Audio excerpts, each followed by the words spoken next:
feel free to turn on your videos. It's always nice to be able to see your awesome faces as we're presenting. We can get feedback that way too. It's also helpful, actually, especially at the beginning here, because I like to kind of gauge what the audience is, and I think Dina will probably also appreciate kind of understanding maybe the nature of everybody in here. So if you've let's say if you've done a triathlon before, then wave your hand in front. Okay. Just curious if we have any new triathletes or people who are training for triathlon but haven't yet done one.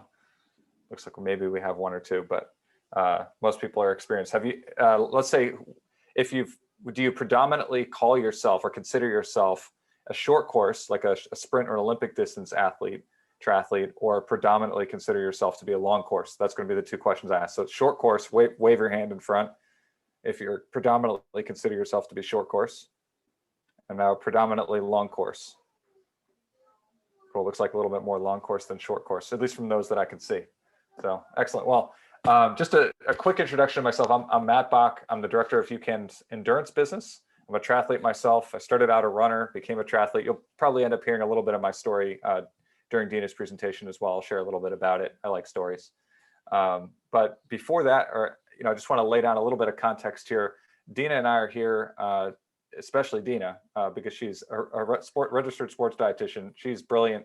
She's an expert in this space. She has all the education and the schooling necessary to be able to teach you all with some incredible knowledge on how to fuel yourselves properly for triathlon training and racing. And I know when I was speaking with Mark ahead of time and Kimmy, they mentioned that there's some specific questions that people were wondering, and so such as what to eat before, during, and after.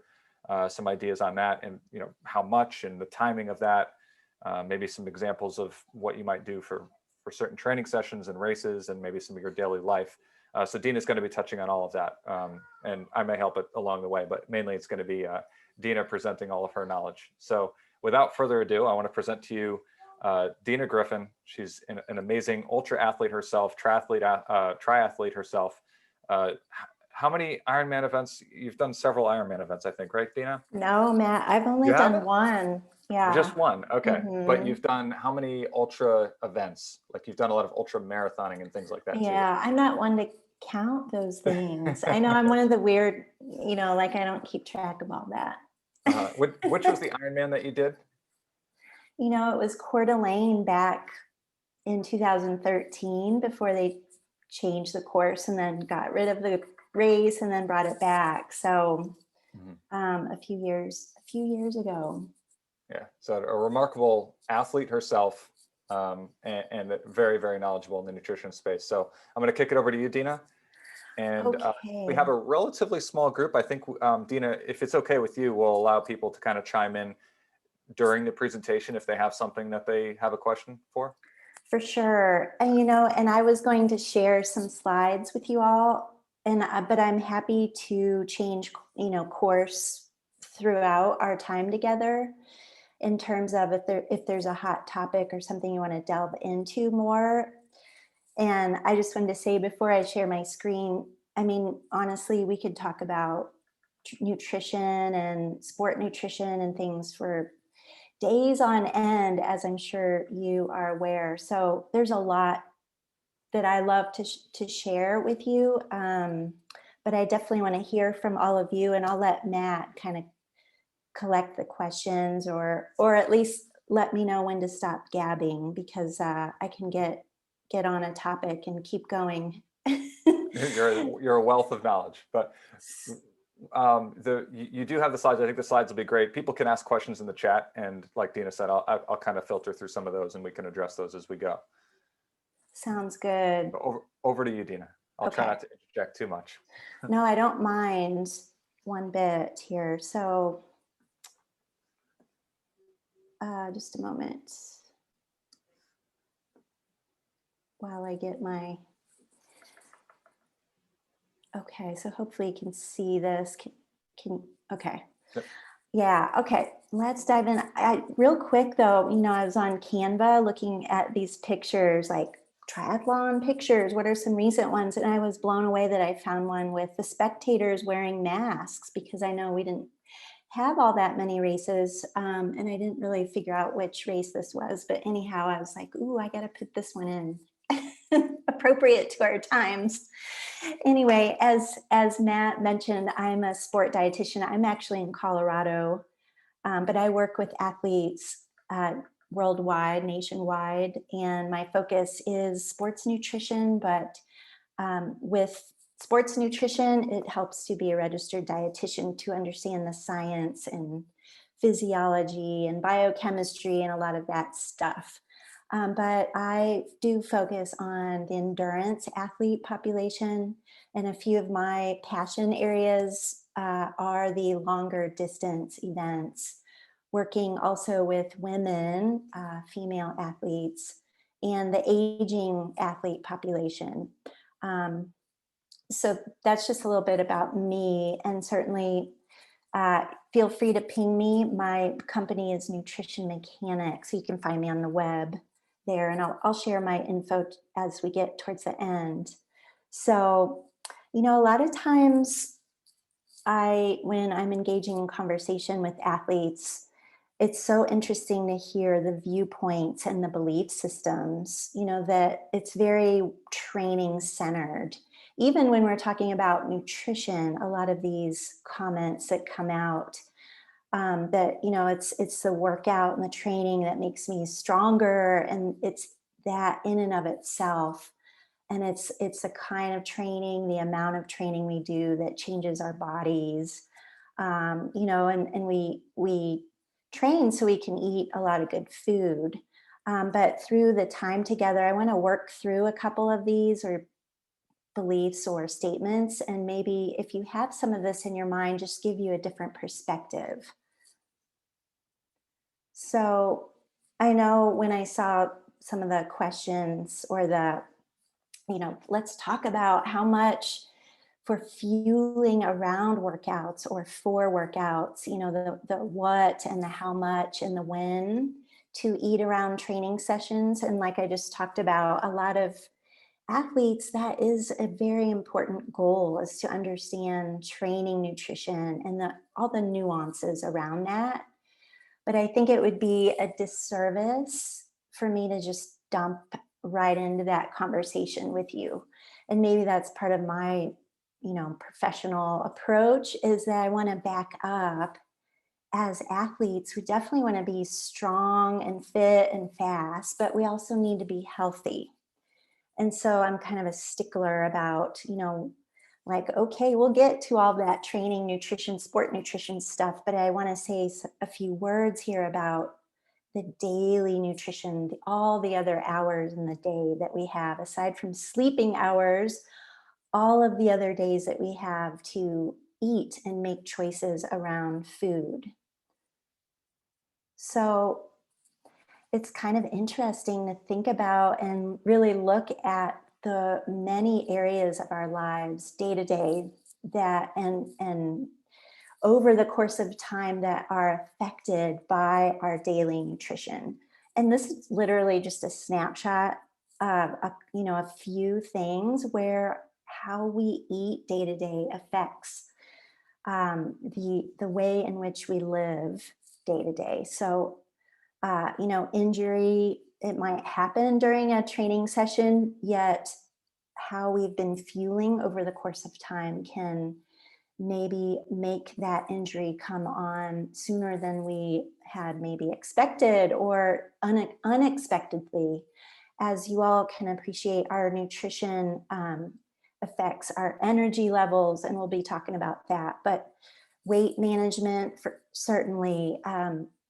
The thing that I want to point out here is that a lot of athletes forget that how we eat day to day also highly impacts the way in which we adapt to our training.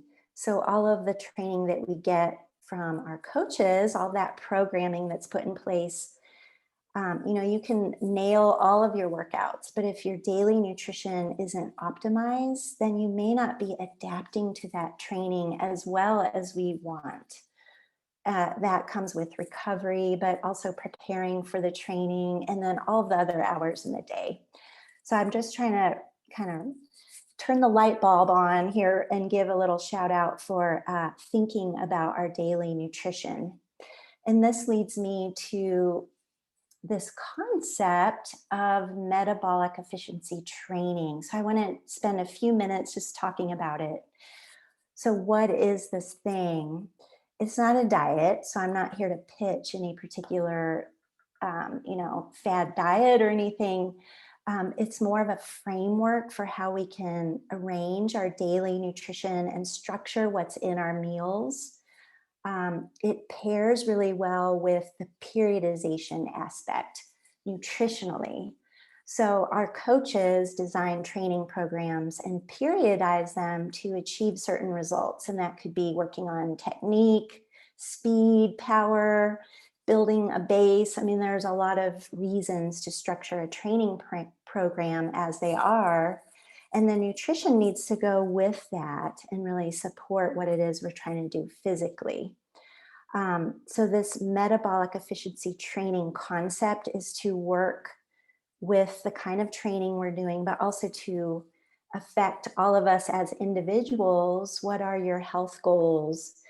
Do we have a certain dietary pattern that we prefer? Are we vegetarian, vegan? Are we not eating XYZ foods? And we need to work with that to make sure we're getting the nutrients that we need.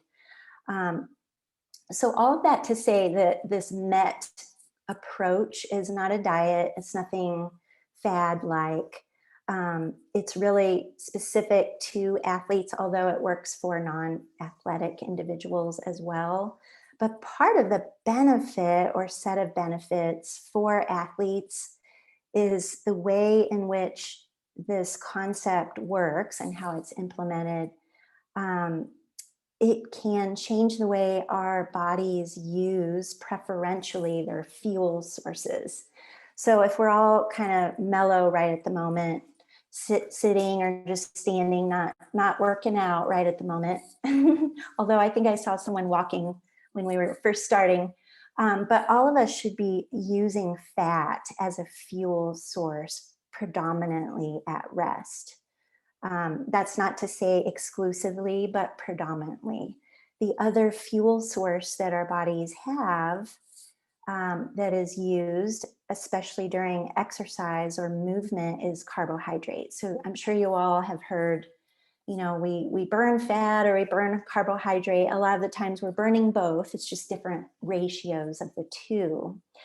But if we implement metabolic efficiency eating and some of the other aspects of this concept, we can actually teach our body to use more fat when appropriate and preserve carbohydrates. So it just uses our fuel sources more efficiently and more appropriately. As endurance athletes, depending on your experience and how much racing you've done over the years, or if you're new into this, you should know that GI distress is pretty prevalent among Ironman, even short course triathletes. So GI distress can be anything from like burping and, kind of some reflux to bloating and cramping, diarrhea, gas, even vomiting.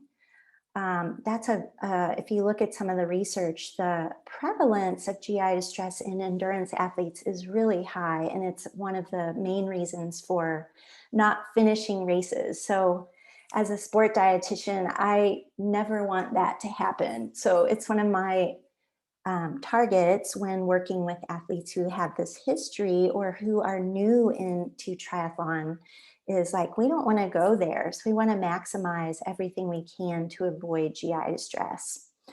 Um, this metabolic efficiency eating pattern can reduce GI distress. So it's one of the benefits. And the other thing that we see, and you're welcome to read more about this if you're not familiar with the concept.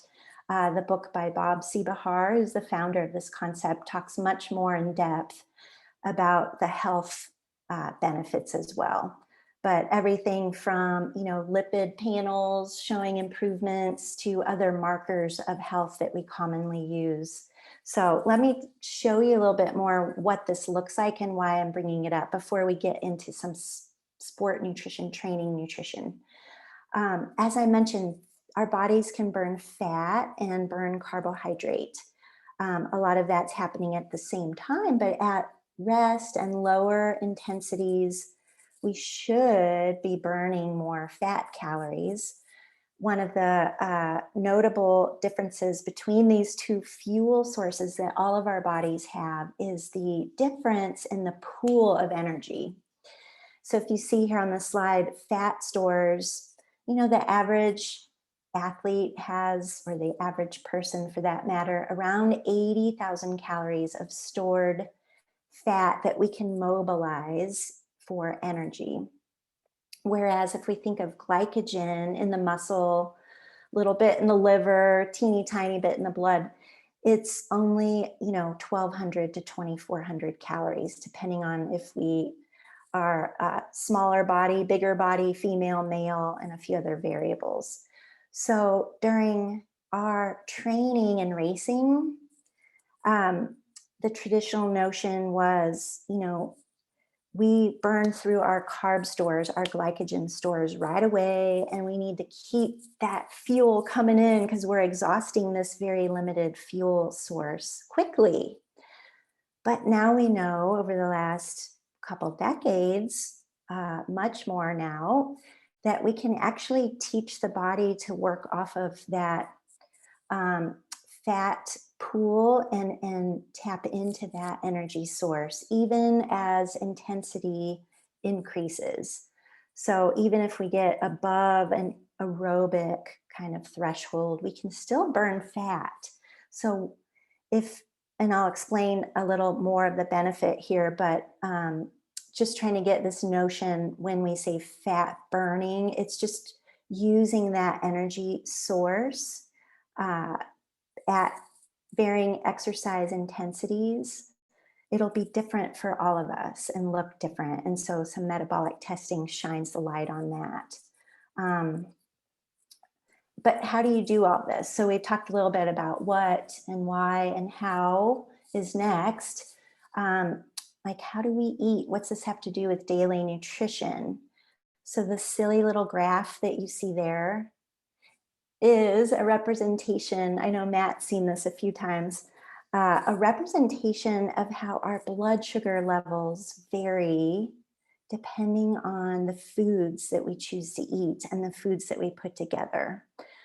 So every time we eat, we pretty much see a rise in blood sugar, but we can see a very heightened rise and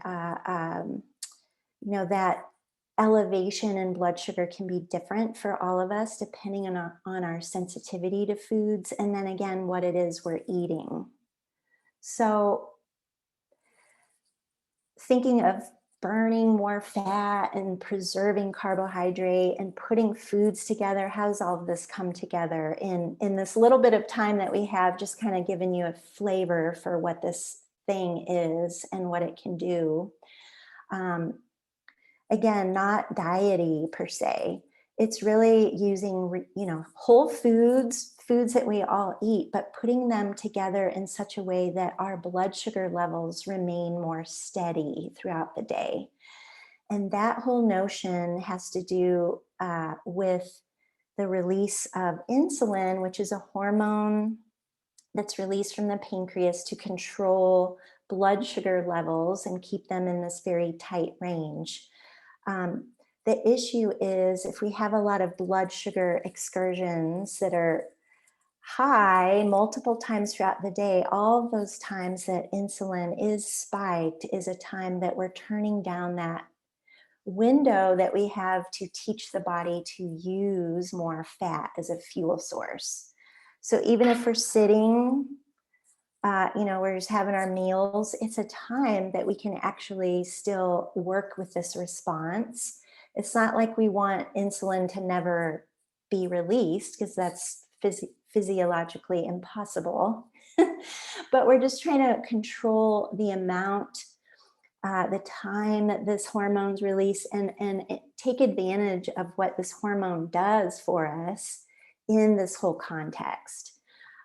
So you guys, the way in which we can approach our daily nutrition is just thinking of it like, how am I doing here with these foods in stabilizing blood sugar?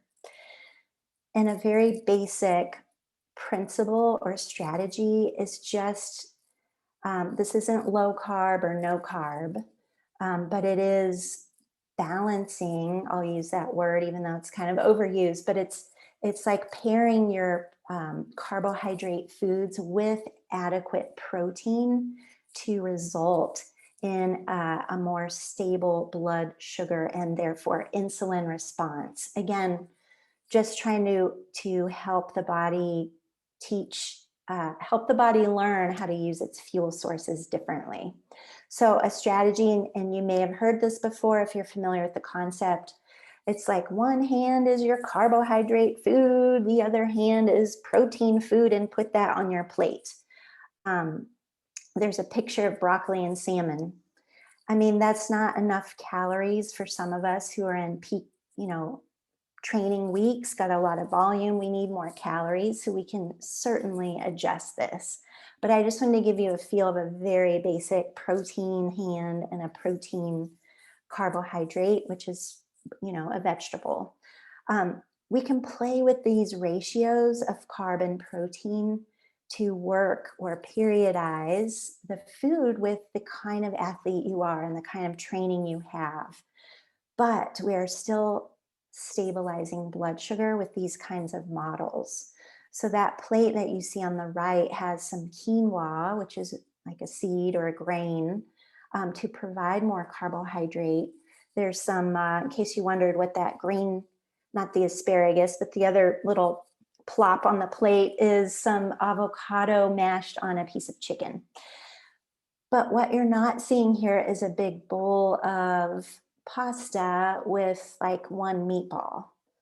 It's there's protein and there's some fiber and there is carbohydrate, but the ratio is different. Again, just teaching the body to use that by the normal physiological response that we get from digesting and absorbing our foods. Okay, here's another example of implementing metabolic efficiency just through real food. So on the left side is a classic athlete diet, I'll call it. I mean, we could say it's a Western diet, but I've seen this kind of pattern in many athletes, and it's just what we were taught. If you're my age, you were taught this. If you're younger, maybe you weren't. But it's like fuel the athlete, give the athlete boatloads of carb, and don't worry about much else. And I'm not demonizing carbohydrates here, but I am voting for putting in protein and other nutrient dense foods. So if you just look at breakfast, it's cereal with some juice and fruit, which, okay, there's real food there, absolutely. But that kind of meal does spike blood sugar much more than, let's say, a breakfast. I mean, you could look at the other side of the screen there, but not everyone may know what I wrote. But if you just think of eggs with fruit, and eggs and avocado, or oatmeal with walnuts and some protein milk in it, uh, maybe skip the juice and put some berries in, like that kind of change does better for stabilizing blood sugar. So this transformation that you see from the left to the right is really just taking similar foods but changing the ratio of the carb and protein, again, just to balance that carb amount or carb load out with protein and other fiber foods to yield a better blood sugar response, better insulin response, and help the body burn fat as a preferred energy source. I'm not saying we won't burn carbs, but I'm just saying um, for this daily nutrition, we can make some impact there that's going to carry over to our athlete side.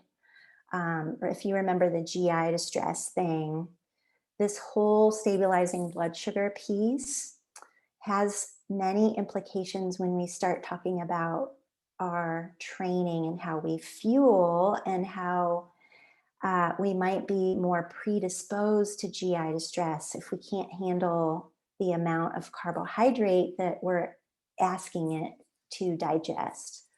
I'm going to ask Matt to share his story here soon. In fact, maybe you want to mention that now, Matt, just to put in another, personal story and make this whole thing translate to your journey. Maybe I'll stop my share for a second. Yeah, I've got a couple of slides that I can share.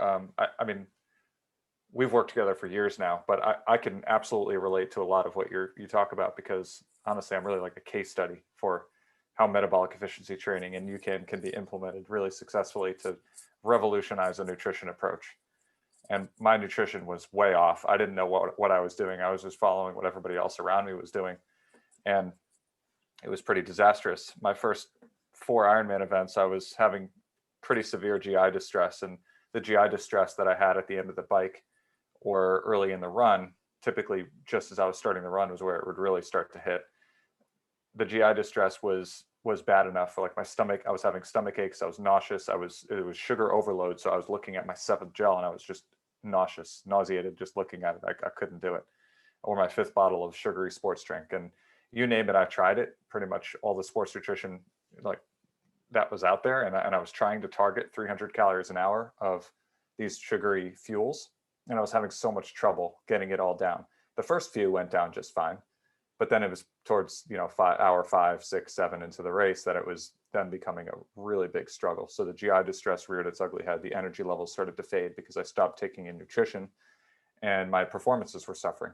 So my whole experience out there was absolutely terrible. So it was in 2014, after I had done 4 Ironmans events where I was suffering from these issues, that I finally reached out to a sports nutritionist, a fellow metabolic efficiency training specialist.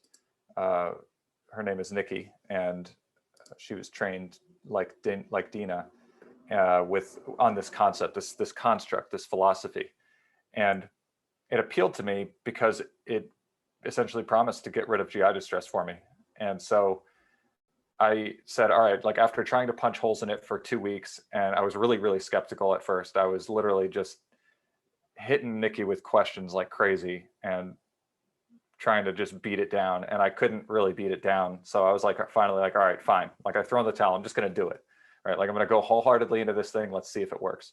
So I did metabolic efficiency training. I employed a lot of the techniques that Dina was just talking about with the hand method, with ratios of carbs to protein, stabilizing blood sugar through the foods that I was eating on a daily basis. And I was also using UCAN, which we haven't really talked too much about at this point, but my nutritionist was recommending within the first week or so that I go out and get some UCAN, which I'd never heard of, but I trusted her. So I went out and I bought some and started using it in my training. And again, I noticed that I wasn't consuming as much as my body started to adapt and started to become better at burning fat.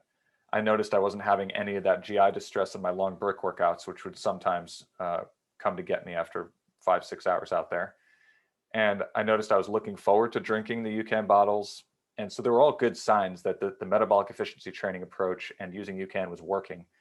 And the true test, though, was going to be in a full Ironman, because that's where I experienced the most severe issues in the past.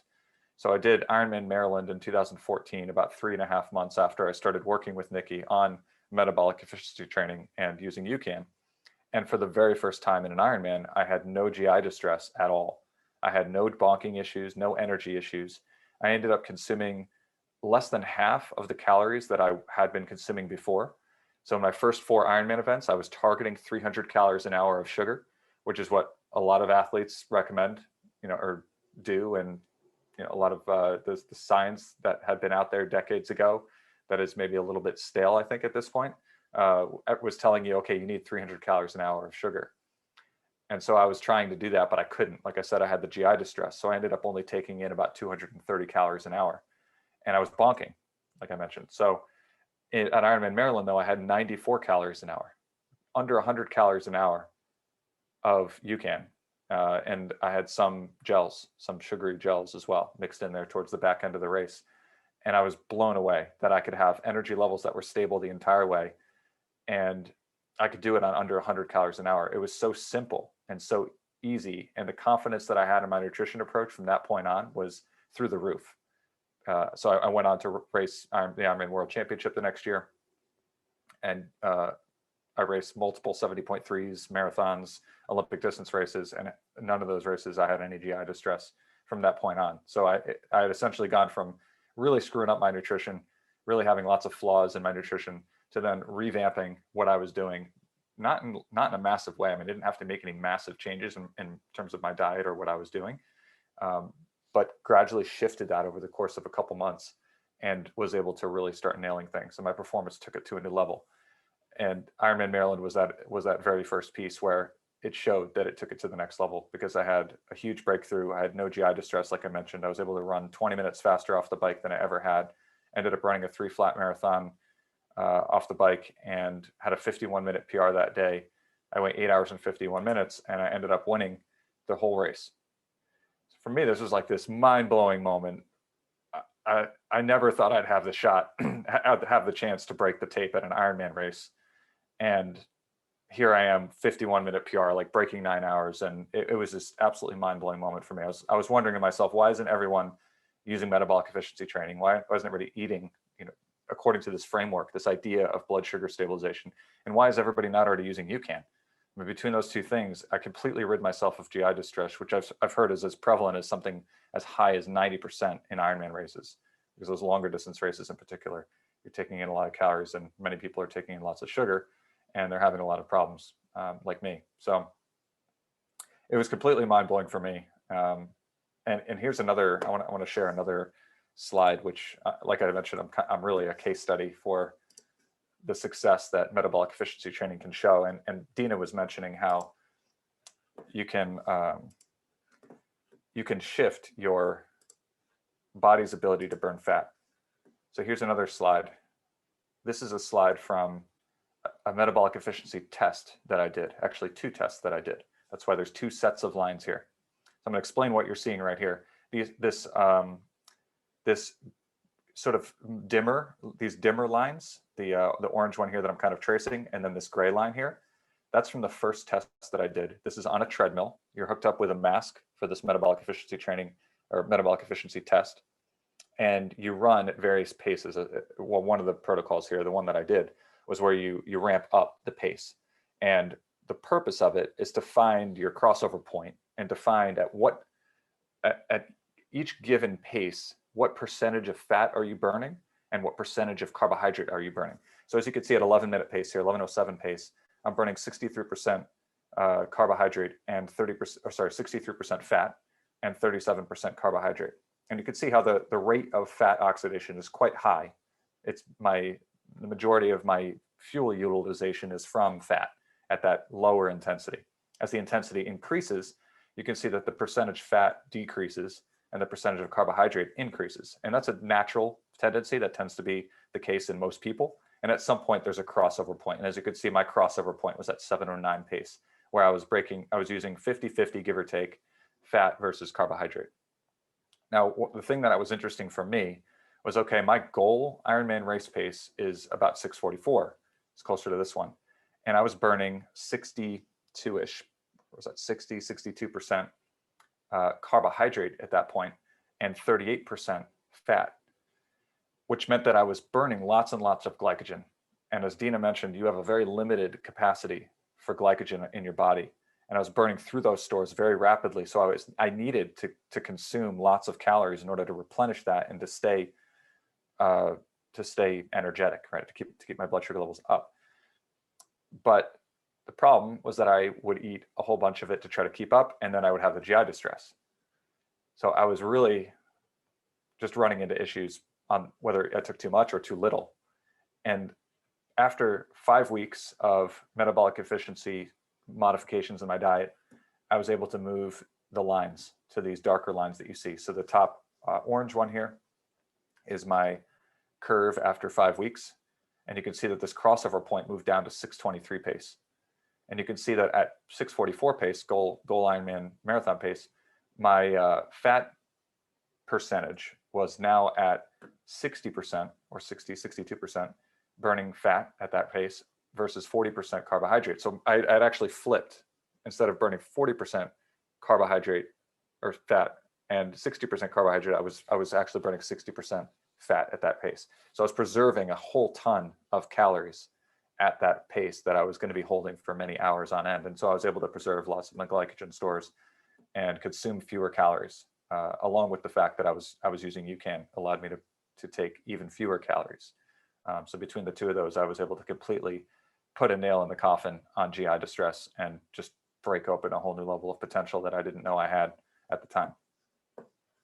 So I'll pass it back to Dina now, but I hope that drove home the point that it works, that and it really wasn't a massive modification in my life either in terms of what I was eating. I still absolutely enjoyed the foods that I was eating. It didn't feel like it was something that was unsustainable. And like, I mean, as you saw in the plates that Dina was sharing, they look delicious to me. Some salmon and asparagus and, brown rice and things like that. It sounds delicious. So I'll leave it at that. I'll pass it back to Dina. Oh, you're on mute. Sorry about that. Thanks for showing your metabolic efficiency testing data. That really highlights a difference that can be made even in a short period of time. And I think it also shows, even just getting a cursory look, we're not talking about being only burning fat, right, at all intensities. This is still a mix of fuel sources, but it's just enabling more fat, tapping into more of the fat and the amount of fat that we all have and utilizing that. And what that means as when we're in training and racing is that we still consume calories, we still can consume carbohydrate, we can pick what that is, even though we might vote for UCAN being a part of that. That the amount or number of calories that we need is less than if we aren't as metabolically efficient. So this is just a choice that we all have. And in the going on 10 years that I've been implementing this with certain athletes, I mean, the number of stories like Matt's is more and more. And again, it's nothing woo-woo or anything. We're just working with physiology here. And one thing that I want to put into context here is, as you're talking about burning fat, and we're having this conversation about that, it's like kind of putting it into context. I'm sure almost all of you, or if not all of you, have heard of keto or ketosis. And just to put it into perspective, you've got your very conventional approach of eating something like 60 to 70% of your daily diet is carbohydrate, very carb heavy, right? Your carb load, you're like, carbs are awesome. And that's your sort of what's been taught for so long. And then you have on the other end of the spectrum, you have ketosis, which is almost no carbs in the diet. It's defined typically as being under 50 grams of carbohydrate in your diet on a daily basis.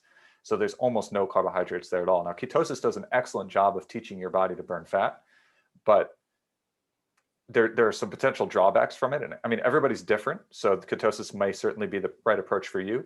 For me, I found that metabolic efficiency training, which tends to be somewhere in the middle, a more balanced approach, as Dina mentioned, was perfect for me because it helped me perform really well. I mean, I was looking and still am looking to optimize performance, not necessarily to optimize my fat burning. I just needed to be able to take the edge off of having to consume so many carbohydrate calories. And by using metabolic efficiency training to help take that edge off, I was able to have that breakthrough. Yeah, thanks, Matt. What's that saying? No one, like the person who has the highest fat burning rate doesn't necessarily win the race. It's still about performance, right? But this piece can be a part of that performance building. So I was going to go a few minutes into some nutrition elements around our training, and then we can discuss some questions and things. But this is not news for anyone. Hopefully, when and if we're racing again regularly, all the things that we're doing now with respect to our daily nutrition and with respect to how we fuel during our training sessions, all of that stuff can still translate to race day when and if. I won't say if, because we will get back to that. So it's just a basic reminder, but I'm always surprised by the number of athletes who forget, like, oh, yeah, I can be practicing this stuff, trying new products. If you're not familiar with UCAN or you want to try some other kinds of solid foods or other things like that, now's a beautiful time to be experimenting. So, uh, there's a lot of, it depends when it comes to training nutrition, but I'll just highlight some things here to think about as far as the when, what, and how much around our training sessions. So if we're preparing for a training session, it's really important to think about what is it I'm about to go do? How long is it? How hard is it? Where is it in the time frame of the day? What's after it? What did I just do? And really think about the context of the training session.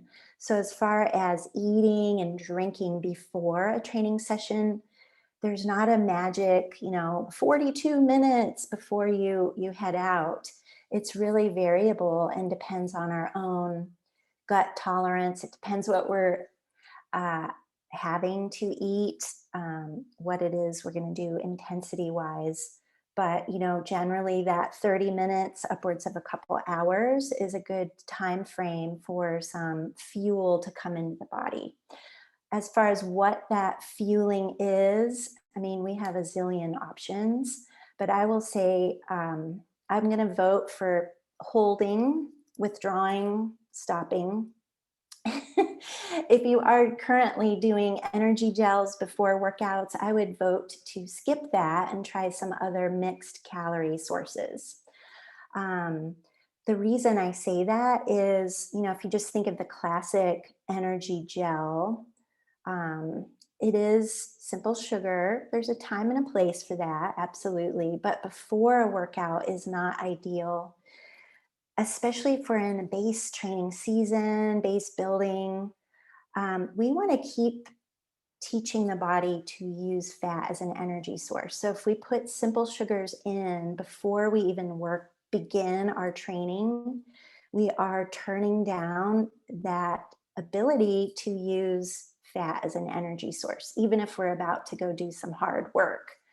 So it's better, again, keep this blood sugar stabilization thing in mind and skip the simple sugar before the workout, and let's figure out when it's appropriate to use that kind of calorie. So I would vote for something, I mean, we can pick still carbohydrates to fuel, but I'm still going to vote for a little bit of protein to come in. Again, depending on the timing that we're looking at, it can be more than just a little. I've got a slide here with some examples coming up. But just keep that in mind. So, how much to eat before a workout, again, is super variable. It's something that we all can just take a peek at right now in your training. If you note that for your coach, or you're just, wanting to take some attention time and look at your training nutrition, keep in a journal, just like if you log your workouts and training peaks. It's another beautiful thing to add to training peaks. And just notice if you're experimenting, this kind of combination before this workout, what was the outcome? And if it wasn't so favorable, you are experiencing some GI distress or just struggling, let's change that fueling up. So this is really good trial and correction time frame for us all to be in. I will say for the female athletes here that are menstruating in the higher hormone phase, in the luteal phase, we don't use carbohydrate quite as well as in a lower hormone phase. So it's a time of the cycle where we may want to play around with a touch more carbohydrate before workouts, especially if you've got a harder workout or even a longer one. Now, what that means, like, oh, you may need a little more. It could be, another 10 or 15 grams of carbohydrate, but it kind of depends on what it is you're having. So just a visual here to share as far as fueling options before, and kind of this notion of metabolic efficiency eating, stabilizing blood sugar, but not doing no carb. Um, these are just some plate models with different ratios of that carbohydrate element to the protein element.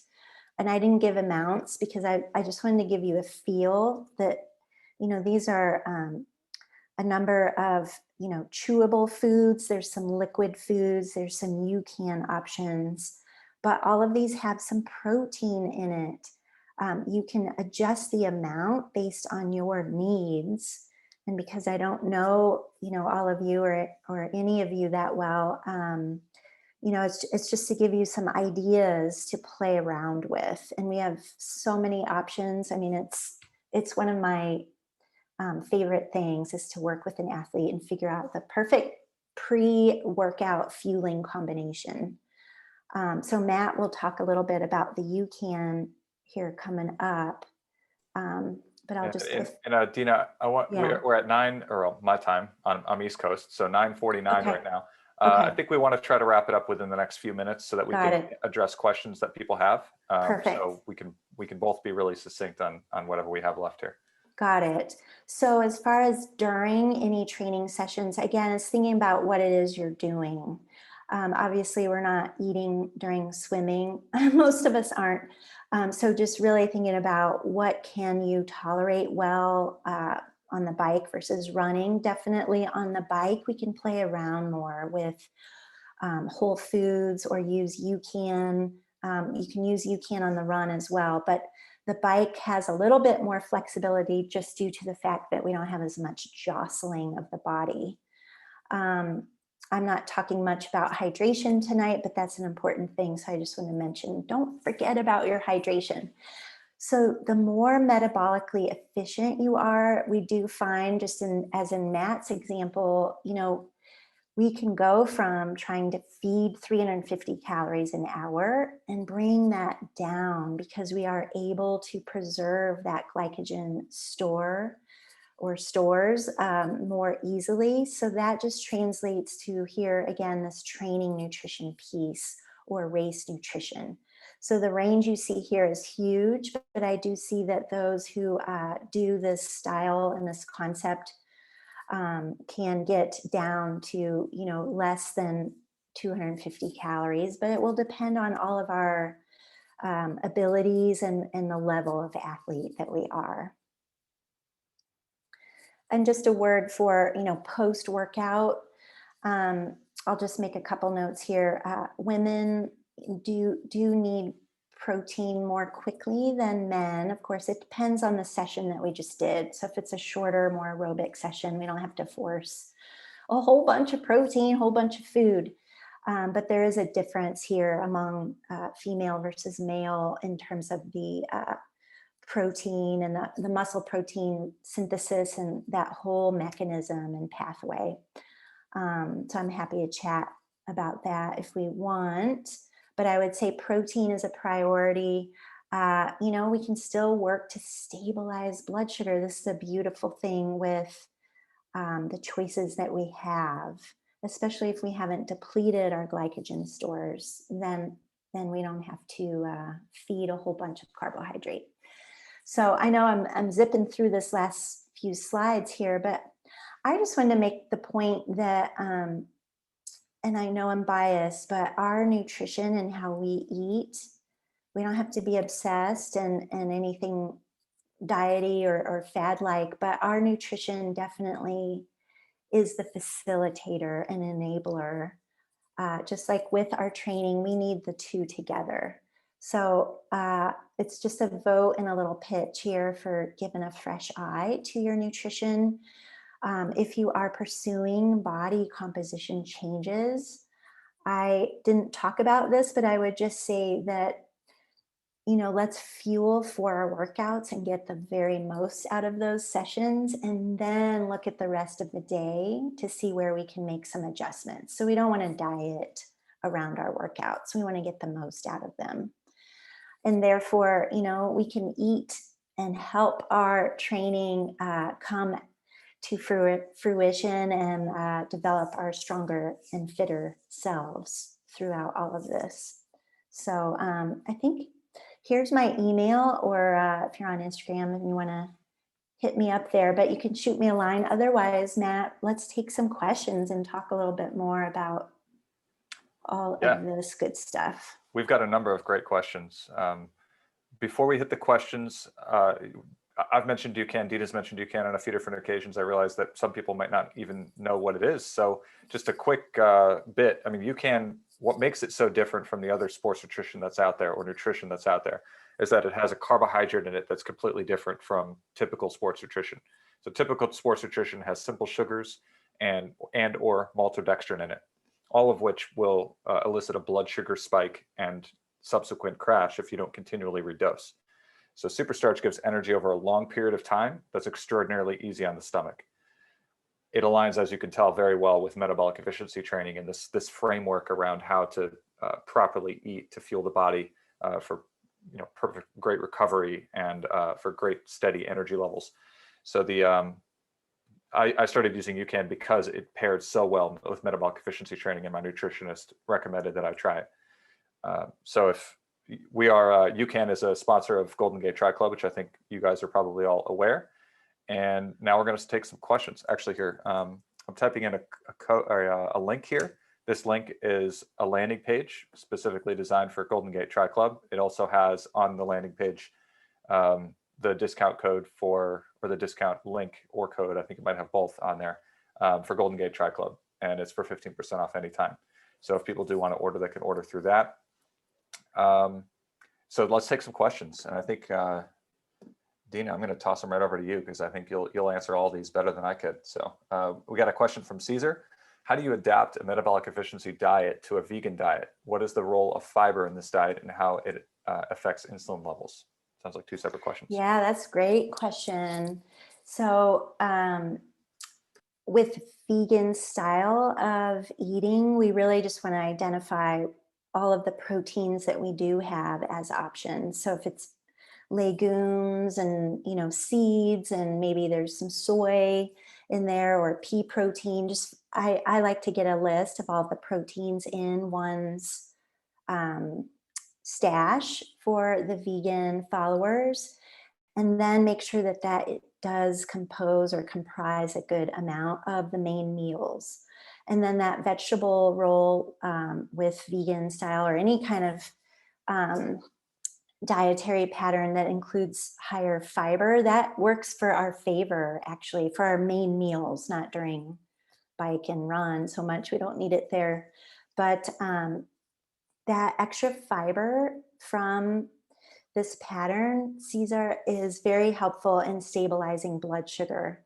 And that's just due to the types of fiber and how that digestion absorption rate works.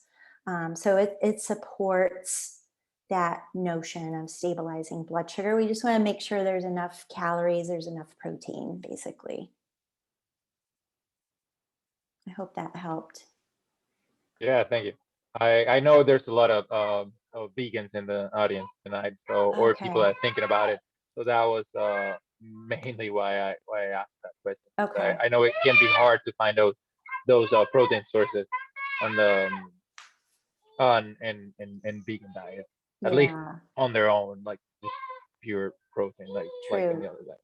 Yeah.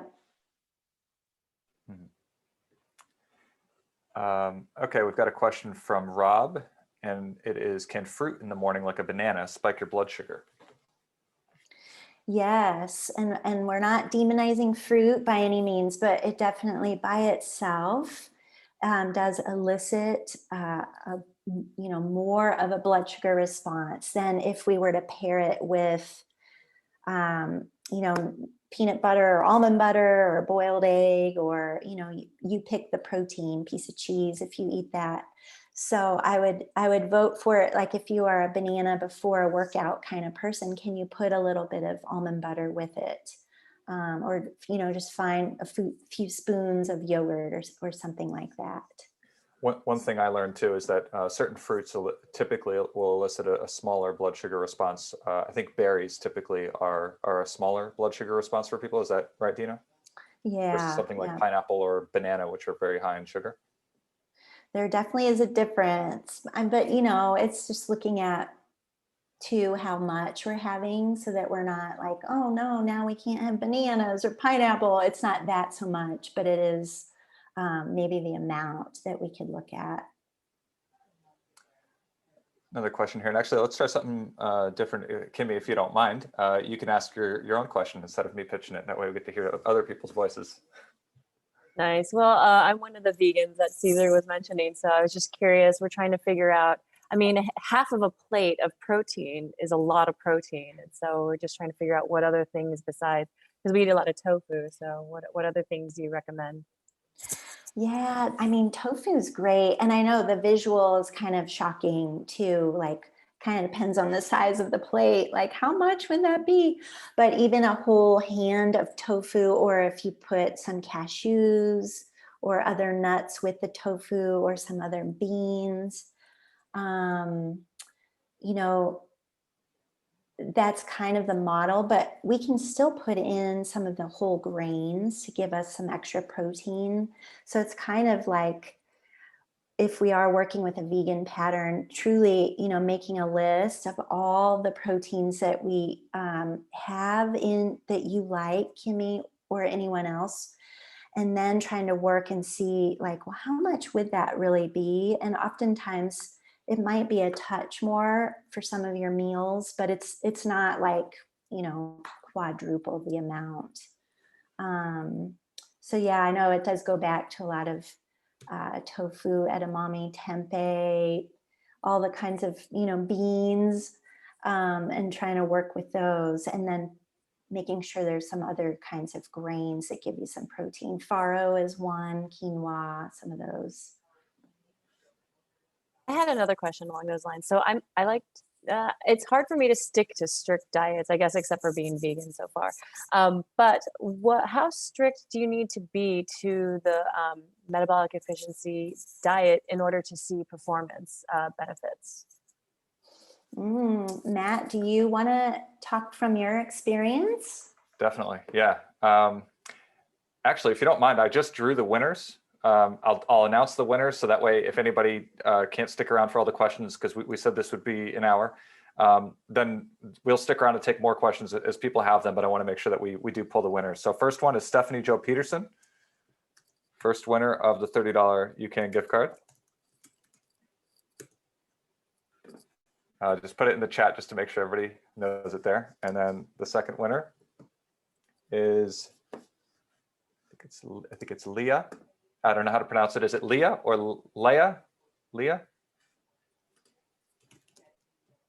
And I think the last name was Zhu. Yep, Leah Zhu is the second winner.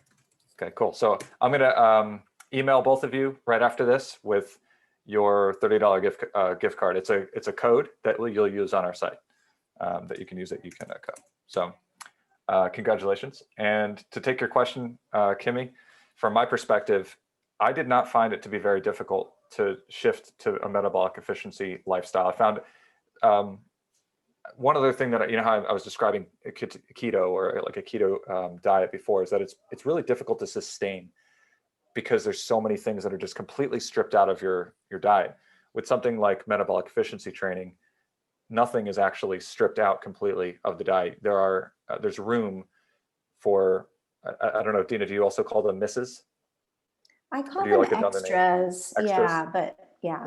So whatever you might call them, but essentially they're, you're doing well 90% of the time, and 10% of the time you're doing something that maybe will elicit more of a blood sugar response and maybe won't fall inside that 2-to-1 hand model kind of idea, 1-to-1, 2-to-1 hand model idea. And that's okay. I noticed somebody was having a glass of wine, perfectly fine. Like if you're not having a bottle of wine a night, You're just having a glass of wine here or there. That is like absolutely fine. You're still working within the realm of metabolic efficiency training. Give you a couple of tangible examples. When I made the switch over, I used to have 2, sometimes 3 peanut butter and jelly sandwiches for my my breakfast, and sometimes like pre-workout meals. After I started implementing metabolic efficiency training, I realized that those peanut butter and jelly sandwiches was something like a 4-to-1 ratio of carb to protein. And so I had, instead of 2 or 3 peanut butter and jelly sandwiches, I would have 2 pieces of whole wheat bread or whole grain bread with a thick layer of nut butter, either almond butter or peanut butter, with some chia seeds or sometimes pumpkin seeds on top. And I would eat that instead. And I thoroughly enjoyed it. Or I would have full fat Greek yogurt with berries and maybe some nuts like almonds or walnuts or cashews or whatever I felt like throwing in there. Maybe a little bit of granola. I started having eggs more often. I do enjoy eggs, especially I'm not vegan, so I'll eat the eggs with cheese and all these things. What else? There were a couple of other ways that I would eat different breakfasts that fell right into it. That sound totally delicious to me, and I thoroughly enjoyed it. So I did not find it to be all that difficult to sustain. I was just thinking, Kimmy, there and whoever else, this might pertain to some of the, and I don't know how you feel about some of the pea proteins, but like there's some yogurts now that are non-dairy, but they add some pea protein, like the coconut yogurts and things, and almond yogurt. There's not much protein in those, so you either have to add your own goodies, or there's a couple brands now, even with some of the milks, and that's, again, not a whole food per se, but it's an option if there are some days where we could use a little boost to help out the day. So yeah, I feel we didn't talk too much about the UCAN products or foods, but that is such a novel carbohydrate source. I encourage anyone who hasn't tried it to check out. Is the sampler package still available? From the UCAN website? We don't have the sampler that used to exist that I think you're Okay. referring to. We have the UCAN Intro Bundle, which is also Okay. a sampler type of product. So it has a bunch of different bar flavors, the hydrate flavors, and then the UCAN Energy Powder, which is what is like our hero product, what we're best known for, and that you can choose in one specific flavor. So it comes with 12 packets. I'll put the link in the chat here. But Rob was just asking, I love this stuff, very informative. Can we get a copy of the slides? Are you able to share the slides with us after this? If you want to email me, Rob, I can connect you, or whoever needs would like the slides. Yeah, if you can email me, I'll put my email here. Yeah, I think you shared that, so I'm happy to email you. Sounds Thank good. you. I appreciate that. And I'm happy to share them with anyone else. Here's the link to the intro bundle. The Golden Gate Tri Club code won't give you a discount for that because it's already discounted. I think it's 20 to 25%. I think it might be 25% off for that intro bundle. So if you are interested in trying UCAN for the first time, I would say this is probably your best bet in doing so. It gives you a good variety of the products, a whole bunch of the different flavors and formats so that you can try a lot of the different products that are available. And if you have any questions on those, feel free to email me at this email address that's in the chat now.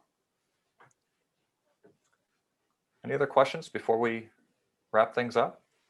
Any other comments, questions? Like, it could be comments too. It doesn't necessarily have to be a question. Just anything that struck you or that you're going to take away from this specifically.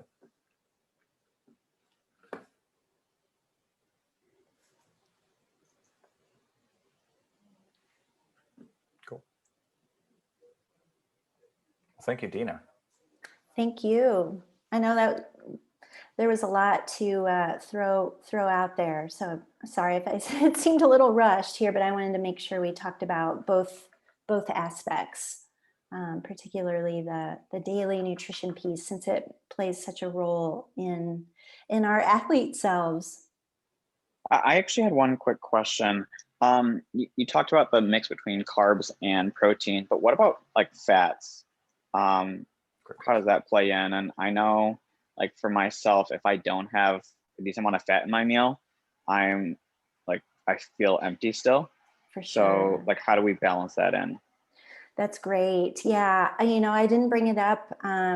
There sometimes is that association like, oh, to burn fat, we have to eat fat. So now I have butter and bacon and all this stuff, but that's not the case. So I didn't mention it. The other reason is, Andy, a lot of times the proteins that we choose, at least for the omnivores here, a lot of times the proteins have fat in them, but definitely we can add, those healthy fats into our meals, nuts and seeds and olive oil, avocado, those kinds of things, olives, to help round out and provide some satiety and that sticking power. Definitely, if the protein's super lean and we have just that steamed broccoli, we're going to be hungry in 24 minutes. So we definitely want to add some fat, but it's not necessary, I think, is the point I wanted to make, to enhance the body's ability to burn fat. Okay, thanks. Thank you, everyone. Excellent. It's nice to meet you. And if you have any questions, feel free to reach out to us at those email addresses, but we'll adjourn for now. It was great seeing all of you virtually. Hopefully at some point I'll be able to come out and visit the Bay Area and see you all in person. That would be amazing. That Thanks would again, be great. Mark and Thank you. Kenny, for organizing all this too. Yes, Kenny. thank you so much. Thank you. Thank you, Dina.